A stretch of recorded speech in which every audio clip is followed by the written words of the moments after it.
In the early days, the U.S. was the first country to invest heavily in the research and development of passenger jets. They realized that air travel would be the future of long-distance transportation, and that the ability to produce advanced aircraft would demonstrate their technological superiority in the post-war era. So with that in mind, they started working on projects like the Boeing 777 or the Douglas DC-8, aiming to create fast, reliable aircraft to dominate the commercial aviation market. But then the Soviet Union got wind of this and couldn't bear to fall behind. They saw how air travel was transforming the world and knew that a truly great power needed to have the best in everything, not just weapons or nuclear bombs, but also the most modern and luxurious long-range commercial planes. Their goal was to create an aircraft that would not only be technologically advanced, but also impress the world with its sheer power and beauty. However, they didn't want to start from scratch either, as that could take years and wasn't guaranteed to succeed. So the Tupolev Design Bureau came up with a brilliant yet unconventional idea: adapt the Tu-95 strategic bomber into a passenger plane. The Tu-95 was the pride of the Soviet Air Force, renowned for its tremendous power, long range, and ability to stay airborne for hours.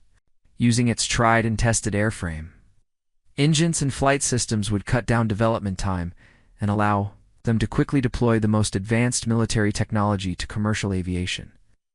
This idea was immediately approved by the leadership, and the Tupolev Tu-114 project took off.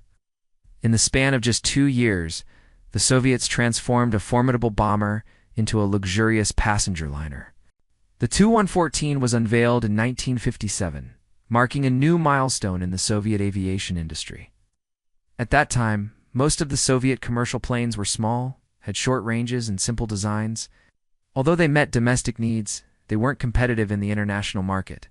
The Tu-114 changed all of that. It was a testament to Soviet engineering prowess, boasting a remarkable speed of up to 870 kilometers per hour and an exceptional range that allowed it to traverse vast distances without refueling. It wasn't just about speed and distance. The passenger cabin was lavishly decorated in the finest materials. The plush leather seats and polished wood exuded luxury. The aircraft featured a bar, restaurant, and even sleeping quarters, offering an unparalleled travel experience. The Tu-114 was not just an airplane. It was a symbol of power, technology, and national pride. When it touched down at a foreign airport, people couldn't help but marvel at its unique shape, giant propellers, and telltale rumble. It was a sight that commanded respect and admiration. For the Soviet government, the Tu-114 was more than just a means of transportation. It was a powerful propaganda tool. Every time it soared into the skies, it whispered a message to the world. We can do great things, no less than the West. And indeed, the Tu-114 played a pivotal role in many important trips, including Khrushchev's historic visit to the United States in 1959. It was the first time a Soviet leader had set foot in Washington.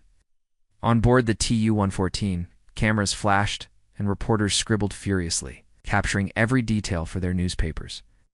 It was a moment that symbolized the dawn of a new era in relations between the two superpowers. The Tu-114's impact went beyond the realm of aviation. It was a catalyst for cultural exchanges, diplomatic breakthroughs, and technological advancements.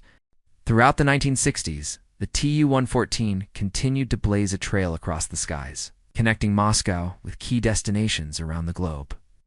It was a regular sight on routes between Moscow and cities like Paris, London, New York, Tokyo, Havana, and Beijing.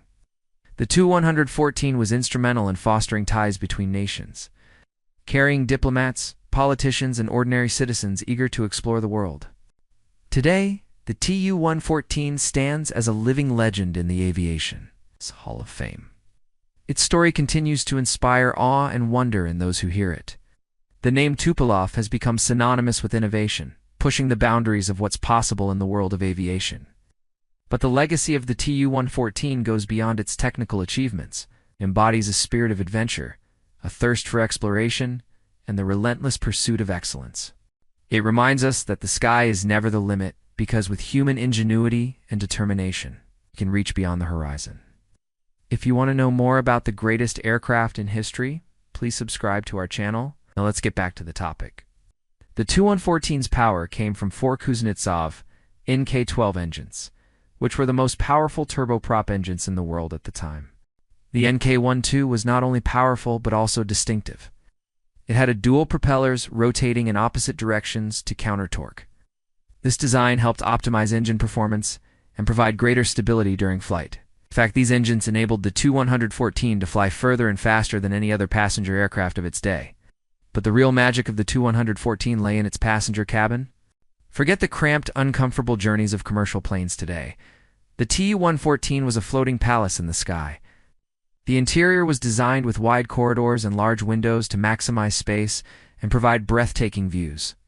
The seats were spacious and comfortable, upholstered in the finest leather. The dining room offered meals that would put any restaurant to shame.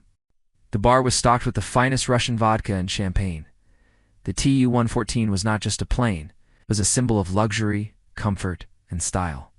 Soaring through the clouds at 870 kilometers per hour, sipping champagne, and enjoying gourmet food, all while taking in the stunning views outside, it was an experience like no other. However, all that luxury came at a cost.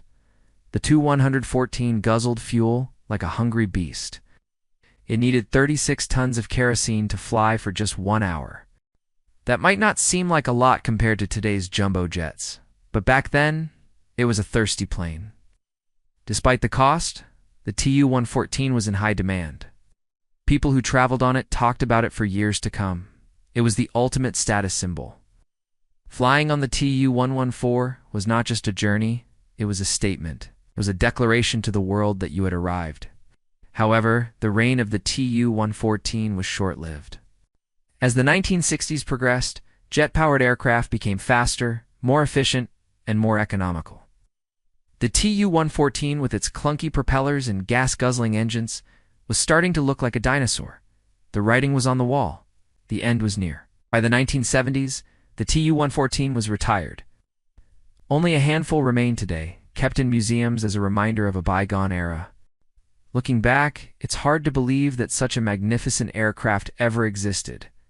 The Tu-114 was more than just a plane. It was a symbol of an era, a symbol of luxury, speed, and power.